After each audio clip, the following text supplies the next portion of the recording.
everybody, and welcome to another You're Wrong About Volibear build video. How wrong are you guys about Volibear? At least on Volibear top, you guys are so wrong and you're building him so wrong that you're taking potentially the strongest low to mid ranking top laner and you're making him look pretty balanced and reasonable. Here's the thing, Volibear at present is not balanced and reasonable. Here's Volibear top, 50.27%. You can all see that in front of you.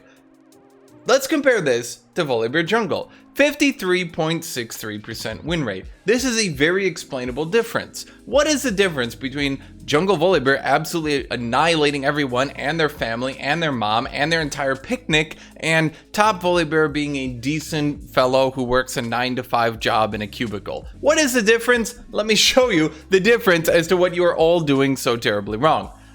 Before I go into this, by the way, I want to specify if you want to skip past any part, you can go to the bottom and I will try to put chapters in this. I previously haven't really tried to go too much in depth into any of the concepts because I've tried to keep videos shorter, but for this one and going forward in these sorts of videos, I want to go more into depth because a lot of people like listening to that sort of stuff. If there's a section that you want to skip to and just go on, you can go to the chapter at the bottom. If you want to listen to these in-depth explanations, you can do that. When I was in college, there's a thing. When I was in college, I went to one of those after college sessions with my professor, right? And he was telling us, you got this wrong, you got this wrong, this is the right answer. And on one of them, I said, why is that the right answer? And the professor says, doesn't matter. And I said, well, it matters to me. And he looked at me and he was like, yeah, actually, that's a really reasonable retort. And I feel like that's you guys, right? A lot of times, some of you just want to know what's the right answer, what's the wrong answer. Some of you want to know, well, why? Right? You're like me. You're like, well, why? And I'm going to go and we're going to say, well, why? So now let's look at jungle Volibear. For those who've had time to properly look at all this, what is jungle Volibear doing differently? What is he doing better than top Volibear? His tank items have a combined 90% plus pick rate, giving him massive picks on these items that are outperforming every other item. Now, let's compare that to top Volibear. What is top Volibear doing? Top Volibear only has like a 45% pick rate on tank items. Only half. Top Volibear is only building tank items at like half the rate of jungle Volibear. You guys have no idea what you're doing. You're totally wrong. You're lost. You need help. Now, me, I look at stats all day, every day. Am I a Volibear main? No, but I look at League and I look at its stats all day and I look at it every day. And I play some of these concepts and I put them into practice and that's what I'm doing. And you guys, look, to me, a video like this, I'd be looking at this and I might be saying to myself, well, this is boring. I know all this. But you guys have lives and you don't spend all your entire life looking at stats. Let me tell you the stats. What is going on? Why are tank items doing so well? Well, in addition to the bruiser item update, the durability update, there was also the tank item update where Riot went through and buffed a bunch of tank items. How badly did they buff them? Well, a lot actually. Bami's Cinder went down by 100 gold. The combined cost of tank mythics went up by 100, so their total cost didn't change, but Bami's Cinder comes into the game earlier. This is strong because, well, shockingly, when you can get an item earlier, it does better because you have it in your inventory faster. You have other items also in your inventory more. Bami's Cinder and therefore tank builds got stronger. Frostfire Gauntlet, Sunfire, and Turbo Chem Tank all went up by 100 health. That is a lot. That is, what, 300 gold of stats just chunked on there? That's pretty substantial. Randuin's Omen went up by 10 armor, and Spirit Visage went up by 10 magic resist. In addition, Void Staff went down from 45 to 40% magic pen. Now, to give you guys some ideas, under the old system, Spirit Visage against a full magic pen mage, Spirit Visage would take you from 0 magic resist to 12. It basically did nothing. Current Spirit Visage, with the nerf to Void Staff and they buffed to Spirit Visage magic resist, does substantially more. This makes it a significantly better buy, and as we'll see, healing and shielding is going to become very important to the Volibear build that is seeing a lot more popularity and that I'm going to recommend. So, what is the Volibear build? Before we go through the Volibear build items, the first thing I want to go through is his runes. Let's talk about Volibear's runes, because these are going to be important to setting up these items. The most important keystone for this build is Grasp the Undying. Grasp the Undying is what I like to call the win rate keystone. Is it the best at snowballing? No. Is it the best at outperforming a weak opponent? No. Is it the most consistent? Yes. Is it going to get you the highest win rate? Yes.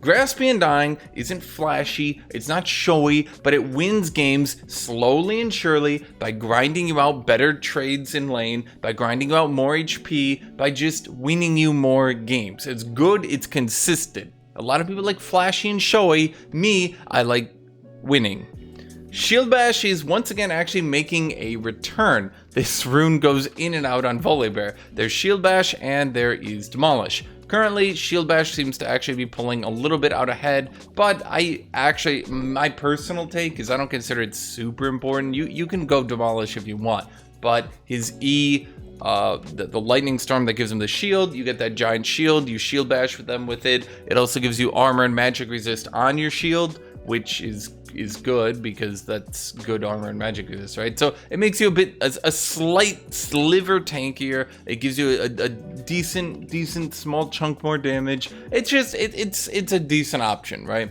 So second wind or bone plating. Now you can go either of these options depending on who you're fighting. I've gone over these before, but let me go over them again. In every video I go over this apparently. So if your opponent is just going to keep poking you out, then you go second wind.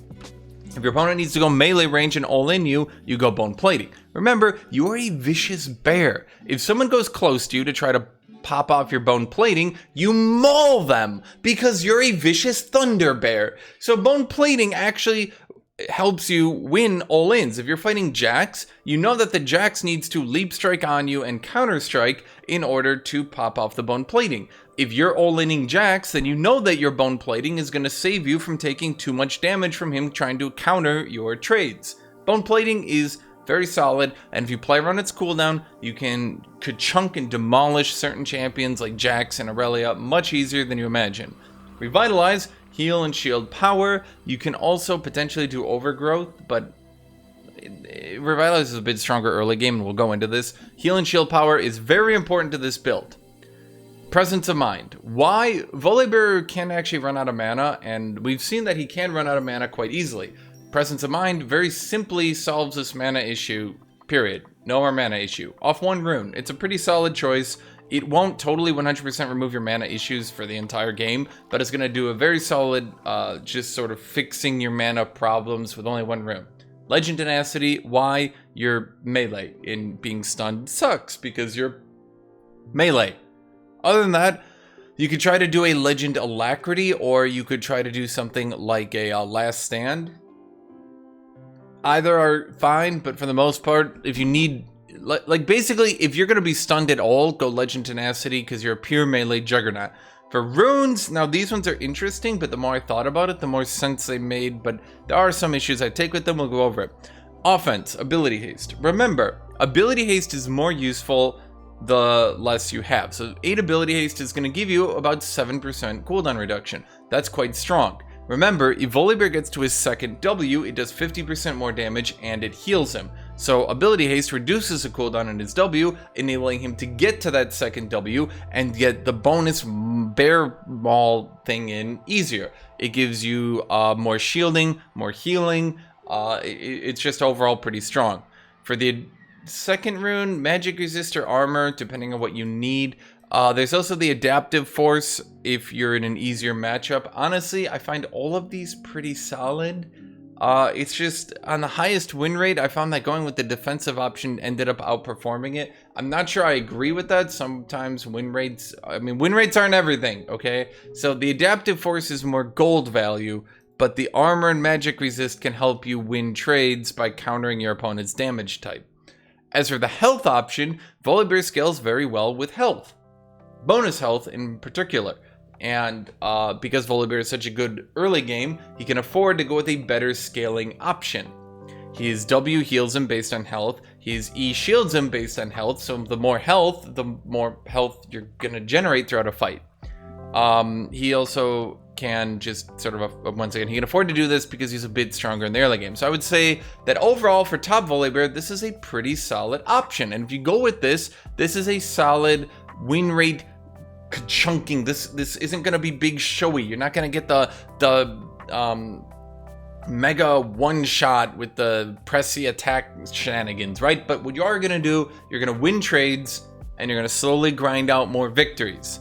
Now let's talk about his actual items. Now for his items, as I load into the game here real quick, let's talk about I'm gonna load into Volibear, and I got a pretty cool Volibear skin, Prestige Duality Dragon Volibear. I did that. That was me. Let's talk about his items. Now, a lot of you guys are building this Gnasher's Tooth. A lot of you guys are building this Hullbreaker. A lot of you guys are building this Thornrail. Now, here's the thing about these items. Do you see them doing bad on win rate? No. No, you don't. You don't actually see them doing bad on win rate, do you? But there's an item that on a lot of champions is becoming the big hero, as seen through its win rate. The big goddamn hero of this patch is Frozen Heart. Will it be nerfed? Probably, actually. It will probably be nerfed, maybe next patch, maybe the one after that. But it'll still be good, and for now, it's actually insane. Let's actually talk about Frozen Heart, because I think some people are sleeping on this item really hard. I apparently am not allowed to just click on it. Let's look at Frozen Heart. For a mere 2,500 gold.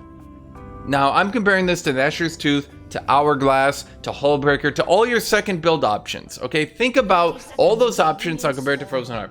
2,500 gold, 80 armor, a good chunka bunka dunka mana, and remember, Volibear has some mana issues, 20 ability haste, 20% AoE attack speed reduction. That includes anyone trying to kill you. That includes anyone that you're next to that's trying to kill your teammates. This is pretty big. 20% reduced attack speed. That's big. People will cancel their attacks because their timings are off. People will just do 20% less damage by auto attack. It's just insane. Then it also reduces incoming damage by a flat amount, which again, this item is tanky as goddamn fuck. So let's talk about your first option. You got your Doran's Ring, you got your Doran's Shield, you got your Doran's Blade. If you're gonna go damage, if it's an easy matchup, you got Doran's Ring. Why Doran's Ring? Well, let's talk about this again. Doran's Ring is pretty solid because it gives you the bigger shield, it gives you the more attack speed on your passive, it gives you the bigger E damage. Overall, a pretty solid option. But why is Doran's Shield actually starting to outperform it? Why is Doran's Shield starting to outperform it? Let's talk about this. With the laning phase getting more health, everyone's gotten, was it 70 more health during the durability update? With everybody getting 70 more health, that means that everyone's tankier. They're harder to kill. Well, what item do you think starts performing better when people are dying less? The one that gives more health, right? Because if you're living longer, if you're taking more damage, this item continues to pile on more HP. In particular, remember, Doran's Shield caps out to the 40 health healing only at 30% health. That's true, 30% health. You don't need to be at 0. If you're at 30%, you're healing 40 health over 8 seconds. That's fairly substantial, and a lot of people don't know that. So Doran's Shield, particularly, is people start living longer. As fights start dragging people to lower health, Doran's Shield starts going up at a premium. It's not just Volibear. A lot of champions are seeing Doran's Shield starting to outperform most of their other options, when before the durability item update, it wasn't, because it's much harder to actually kill people with the kill items. It's much easier to survive with the Doran's Shield items. Now we can see here, when we look at these first recommended items, I don't like any of these. Why don't I like any of these? Because they're not it. Now, Ionian Boots of Loose City, this could potentially be it, but what is it is this Frozen Gauntlet. For 2,800 gold, you get, and this build is so goddamn gold efficient, you will, I swear I shit gold bricks. This joke was off. Anyway, Frozen Gauntlet for a mere 2,800 gold, 450 HP, 25 armor, 25 magic resist, 20 ability haste, the damage aura around you, although it doesn't do a crazy amount of damage, it does do some. The damage on hit from when you slow field them, then the slow field, which by the way scales on bonus HP, so you get your slow, you get your damage aura to help wave clear, you get the these giant stat stick. This item is a solid choice. What if you don't need that slow? Well, then you got my second best friend, Frozen Heart. Frozen Heart for 3,200 gold. Is it really only 3,200? Wowee, 3,200. You get 450 health, 35 armor, 35 magic resist, 20 ability haste, the goddamn Kachunka Chunka aura, and then Well, I mean, yeah, I mean, that's it. That's honestly it. Which one's better? In all honesty, it's probably overall this Frostfire Gauntlet. This Frostfire Gauntlet helps you keep in range, which, by the way, helps you hit these W's more, which helps you hit these E's more, which helps you hit more everything, and you just do a lot of damage. So you got your very efficient Frostfire Gauntlet, you got your very efficient Ionian Boots of Lucidity. Why Ionian Boots of Lucidity? Well, let's actually take a look at this. Why is this item outperforming all the other boot items? Well, once you have, I'm not AFK, shut up. Once you have your extremely efficient Frostfire Gauntlet, you already have that 25 armor, that 25 magic resist, nobody's gonna one-shot you, you have a good chunka bunka dunka, 450 goddamn HP. So now, with these two items, we're already up to 48 abilities. We have 32% cooldown reduction this early in the game. And remember, Ionian Boots are cheaper than the other two options. So now we can see my W cooldown is already down to 3.38. That's pretty goddamn low, don't you think? So every 3.38 seconds, I can get a huge amount of damage. Well, not huge, but yeah, actually a really good amount of damage. 9% of my health in bonus damage. I can get a flat heal. I can get the missing health heal every 3.38 seconds. That means I only need to stay 3.83 seconds in combat with someone to basically, if they're squishy, kill them. I mean, you're not gonna need more than two. I mean, really, you're not gonna need more than 3 W's to kill any squishy in the game. So any squishy has about a 7-second life expectancy next to full tank Volibear. That's right, full tank Volibear puts a 7-second life expectancy on people. Now look at my E, 8.78 seconds. That's, once again, that's pretty low. These are just the rank 1. Well, I mean, I guess I don't go in cooldown by rank, but you can see these cooldowns go pretty low. Now, what's our next option? Once again, we were talking about this Frozen Heart. Look how cheap this build is. Look how much ability haste. I'm up to 40% cooldown reduction. This is like Season 3 bullshit. We have 40% cooldown reduction already. We're only at 3 items. Each of these items is cheaper. Now we're down to 2.98 seconds on this, 7.74 seconds on this. Look how tanky I am. I'm at, and I'm only, at this point in the game, I'd probably be somewhere around level 12. So at this point, I'd be at 77 magic resist. No mages one-shotting me. I'm up to 193 armor. No physical damage is getting through me. We got this flat damage reduction on Frozen Heart. We've got the attack speed aura reduction. We've got the bonus HP from the Mythic on Frostfire, the HP on Frostfire. We're already at 450 HP. The rune, the health rune is giving us HP. And we can just, I mean, just look at this. Look how tanky. I'm 2400 HP. I mean, just look how tanky I am. If I was to ult, that's another 350 HP. That's a lot that people have to go through. And remember how many invisible defensive bonuses we have from that attack speed from reduction, from that flat damage reduction. There we go. Words. So what is your third item up? And I've looked through these. What is your third item? Spirit Visage. Why Spirit Visage? Because now, in addition to Frostfire Gauntlet giving us another 100 HP, we get 450 HP here. If I was building this item, I'd probably be, what, somewhere around level 14? I'd have 3198 HP. That is a lot of health. And now my heals are 25% more. Now my shields are 25% more. That's a lot. That's a lot. Now, if we can look at this, my E is down to 7.3 second cooldown. My W is down to 2.81 second cooldown. We have 44% ability haste. We are really in a position where we are quite powerful right now. In all honesty, right now we are quite powerful. We are quite big. We are extraordinarily difficult to kill. We have a lot of healing. We have a lot of shielding. We've probably won the laning phase, so we're doing good from that perspective, right? And we're in a position that after snowballing early, we're extraordinarily tanky. We've got so much ability haste. I mean, look at the ult cooldown, that's low. We can keep chaining off turret dives. We can snowball in a victory. No one can kill us. No one can stop us. We can lead our team. We're gonna type in all chat. Everybody follow me. I will run to every dragon. I will run to every baron. We'll win this game. Don't worry about it. For next items, this one actually comes back to the special, Hourglass. Why Hourglass? Let's talk about Hourglass once again, because, you know, it's good to kind of do refreshers on Hourglass. What does Hourglass do for me? And let's turn on this cooldown reduction. Remember, if you pop your E, then Hourglass, you still get that shield through Hourglass. So look at this Kachunka Bunka Dunka shield here, and look at this shield. Just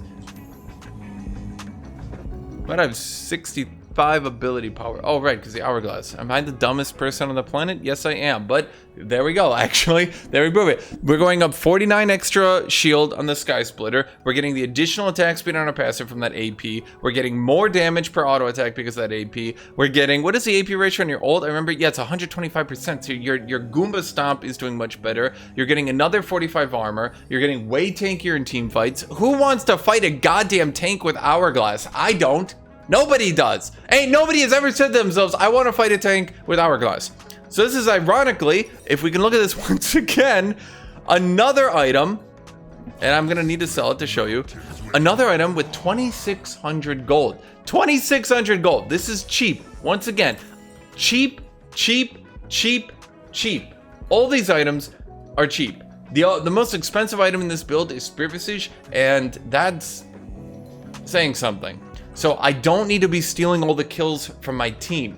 I don't need to be doing everything. I can actually play Volibear like some juggernaut thing. I can set up and get kills for my teammates. I don't need to be selfish. I can tell them, take all the kills. My fucking items are so cheap, they're basically coming into my inventory out of their own free will. And we engage in the team fight, we do the boppity bop, we run around, oh no, we've used our first E and now, you know, we're not gonna live to our second E, and oh, we popped that hour, okay, we need to do that again. Okay, let's try that one more time. And then we pop that hourglass and oh no, now we've got another shield, and then we hit another person with a W, and that's bad. Now remember, I just want to clarify here, these are your 3 core items. If you're up against magic damage, go Spirit Visage first. If you're up against physical damage, go Frozen Heart first. But obviously, obviously you go Frozen Heart as your first option, right? What do you do for your last item? Well, this one really depends, but most of the time from what I've seen, it's going to be a Thornmail. In the late game, the primary issue with tanks isn't mages, it's 80 carries. So if you're fighting 80 carries, you got that 53 return damage from Thornmail. Remember, Thornmail got its Grievous Wounds nerfed, but it got the armor ratio on its return damage buffed. So a late game Thornmail is going to be returning 53 per hit. That doesn't seem like an insane amount, but particularly when you're ka-chunking people really hard, this is going to add up for an 80 carry. Their lifesteal is going to amount for nothing if they're taking 53 magic damage back from you. This is a pretty solid build right here. What are your other options if you don't want to go Thornmail? Well, then it's probably going to be something like a Randuin's Omen. Why Randuin's Omen? You got 90 armor, so we're capping out this build at 340 armor if we go with the Randuin's Omen. Another 250 HP, another 10 ability haste, the aura, which fucks over crit damage. But the thing is, Randuin's Omen clips the Rock Solid with Frozen Heart. So, you know, to be blunt, Frozen Heart's probably going to do better. This would probably be, in my opinion, your default build. If you're fighting magic damage, you obviously have the option, and I'll say this a million times, if you're fighting magic damage, you always have the option of going with your Force of Nature. Force of Nature, of course, says magic damage doesn't hurt you. With a grand total in this build of having 202 magic resist, which is a goddamn absurd, then another 25% reduced magic damage taken, then 5% movement speed, then another 10% permanent movement speed after you take a minimal amount of CC and magic damage and shit. This build isn't going to die to mages.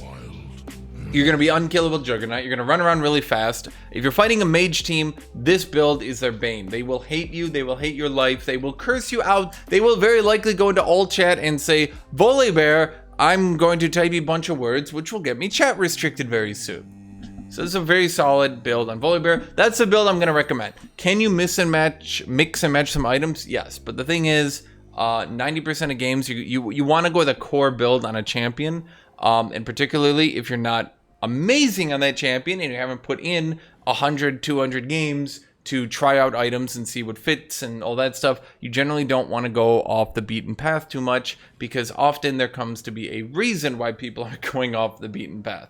So this build, as compared to previous builds I've recommended, it's significantly more into the tank route, not the carry route. It's more of a frontline tank engaging, low gold cost route. So this, in my opinion, it's a pretty solid option. Now, what I'm going to do from here is we're going to start talking about actual Volibear gameplay. So let's talk about Volibear gameplay. so far as what abilities do you want to max. Your first level 1 is going to be E. Now, you can probably see it right here, but if I was in the minion wave, what you want to do, Volibear's level 1 is pretty, I'm not saying it's bad, but it's not particularly amazing. So what you generally want to do, put your E over the first 3 melee minions, get all 3 kills, just sit in the back. Level 2, you're still pretty weak. Level 2, you can go with your Q or you can go with your W, depending on what you are fighting. It doesn't really matter. Level 2, you still don't want to engage that hard. You're better level 2, and particularly you can, you know, put your E over them and then stun them. Let me get a target dummy here. So you can put your E over them and then you stun them in your E. Pretty powerful combo. If your opponent doesn't have a strong level 2, this is pretty strong. By level 3, you're obviously going to want all 3 abilities. Now, let me remind you guys on here, as I'm going through here, right in the middle of this, randomly interjected for absolutely no reason that anyone can really think of. No, but I don't even know why I put me here. Remember, one of the most important things on Volibear in doing with your combo is if you are playing Volibear, do not run up into an enemy, then W into Q. Do you see how that took a while because I had to animate the W? What you want to do, run up, Q, and then the middle of your Q, hit that W. You'll cancel your Q animation into your W animation. Now, if you have an E over your opponent, if you want to imagine that, you do this, you hit them with all 3 abilities in an instant. At this point, you just sit there and you just start whacking away at them. They'll take a lot of damage. They will hate you very much. If you have a Grasp in the Dying proc, you can fight till your second Grasp in the Dying proc, which will typically come out at about the same time as your W, but your W will be a little bit later. So that's, you know, generally try to at least hit your second W into a Grasp and Dying. At that point, kind of gauge, are they dead? If they're not dead, maybe back off. If they are dead, you know, pop that Ignite and chase them down. So what abilities do you want to max first? Never max your E. The, you can see here, it doesn't really gain the most damage. It doesn't really gain the most percent damage. It's a one-hit wonder. The slow duration, the slow percent doesn't go up. The cooldown doesn't go down. Put 1 point in your E, forget about it. It's obviously the damage will fall off, but don't put a lot of points in your E. It's unreliable. Even with your Q stunning them, it's an unreliable ability. Just trust me on that. Your second max ability is generally going to be a W. If you're fighting a primarily melee matchup, someone like an Aurelia, someone like a Jax, someone who's going to force you to stand there and beat the shit out of them, then obviously you want the ability that's good at standing there and beating the shit out of people. Now, if you're fighting someone who's going to try to run away, or someone that you need to run down, then you want to go with Q second, or I should say first. I don't know why I said second. So if you're fighting someone like a Jace, a Kennen, someone that you cannot just sit in melee and W spam, then you want to max your Q first. Then whichever one you didn't max, you max the other one. Max your E last. Every time your E is the worst ability to max. So again, your general strategy in a team fight. Ult, you can ult for damage, you can also ult for engage or slow or things like that. You want to hit someone with the good old Q, W over your E. That's a combo. For your second E, you're likely going to be dying, so don't be afraid to just put down an E and hourglass yourself over it, because then you're going to come out of that hourglass with a Giga Shield. Remember, this build is primarily about being good sustain damage while being extraordinarily tanky, frontlining team fight. It's very powerful, okay? Very, very powerful. Just understand what you are, what you're doing, and all that stuff. Okay. So I think that will actually be about it for this video. I don't think I actually got anything wrong on this one. So I hope this video was a little bit helpful for everybody. I hope you all enjoyed this video. The last Volibear video has shockingly become one of my most viewed videos. So I thought I owed it to you Volibear guys to give a large, in-depth video look out to Volibear, because apparently the amount of people actually doing guides and explanatory content for top laners is nobody. So there you go, Volibear players. Enjoy your champion. He will likely be nerfed soon.